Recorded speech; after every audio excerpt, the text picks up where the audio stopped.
நம் பாரத பண்பாட்டில் கங்கை என்பது வெறும் நதியல்ல, அது ஒரு தெய்வம், ஒரு தாய். கங்கா என்ற சொல்லே பாவங்களை எரிக்கும் அக்னியாக கருதப்படுகிறது. சொர்க்கத்தில் மந்தாகினியாக அமைதியாக பாய்ந்து கொண்டிருந்த ஒரு நதி, இன்று நம் பூமியில் புண்ணிய தீர்த்தமாக ஓடிக்கொண்டிருக்கிறது என்றால், அதற்கு பின்னால் ஈடு இணையற்ற ஒரு தியாகமும் தவமும் இருக்கிறது. இந்த கதையின் நாயகன் மன்னன் பகீரதன். இவரது முன்னோர்களான சகர மன்னனின் 60,000 மகன்கள் கபில முனிவரின் சாபத்தால் எரிந்து சாம்பலாகிக் கிடந்தார்கள். அவர்களின் ஆன்மா சாந்தியடைய வேண்டுமானால் புனிதமான கங்கை நீர் அந்தச் சாம்பல் மீது பட வேண்டும் என்பது விதி. இதற்காக பகீரதன் மேற்கொண்ட முயற்சிதான் பகீரத பிரயத்தனம் என்று இன்றும் அழைக்கப்படுகிறது. பகீரதன் பல 1000 ஆண்டுகள் பிரம்மனை நோக்கி தவம் செய்தான். அவன் தவத்திற்கு மெச்சிய பிரம்மன், கங்கையை பூமிக்கு அனுப்புகிறேன், ஆனால் அவளது வேகத்தை பூமி தாங்குமா என்று கேட்டார்.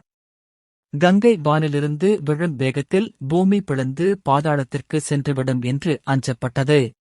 இந்தச் சிக்கலை தீர்க்க சிவபெருமானால் மட்டுமே முடியும் என்று உணர்ந்த பகீரதன் மீண்டும் சிவனை நோக்கி தவம் செய்தான். பக்தனின் வேண்டுதலுக்கு இணங்கி கங்கை வானிலிருந்து கீழே விழும்போது சிவபெருமான் அவளை தனது சடைமுடியில் தாங்கிக் கொண்டார். கங்கையின் ஆவேசம் அடங்கி ஜடாமுடியிலிருந்து மென்மையாக பூமியில் பாய்ந்தாள். பகீரதன் தனது தேரில் முன் செல்ல கங்கை நதி அவனை பின்தொடர்ந்து சென்றது.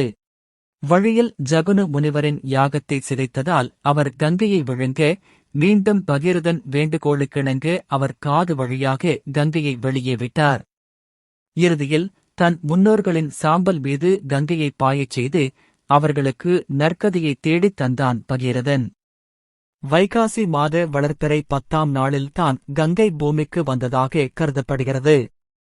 இதையே நாம் கங்கா தசரா அல்லது துஷிகரா விழாவாக கொண்டாடுகிறோம். வானில் மந்தாகினியாகவும் பூமியில் கங்கையாகவும் பாதாளத்தில் போகவதியாகவும் பாய்வதால் இவளுக்கு திரிபாதக என்று பெயர். விடாமுயற்சி இருந்தால் தேவர்களையும் பணிய வைக்கலாம் என்பதற்கு பகீரதனின் கதையே சாட்சி.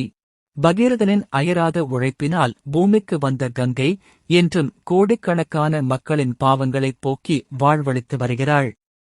விடாமுயற்சி விஸ்வரூப வெற்றி என்பதற்கு பகீரதனின் கதையை விட சிறந்த உதாரணம் வேறொன்றும் இருக்க முடியாது. வைகாசி மாதத்தின் இந்த நன்னாளில் சிவபெருமானின் கருணையையும் கங்கையின் தூய்மையையும் போற்றி வணங்குவோம். கங்கை நதி பாயும் இந்த புண்ணிய பூமியில் பிறந்து நாம் அதன் தூய்மையைக் காக்கவும் உறுதி ஏற்போம். ஓம் நமச்சிவாய.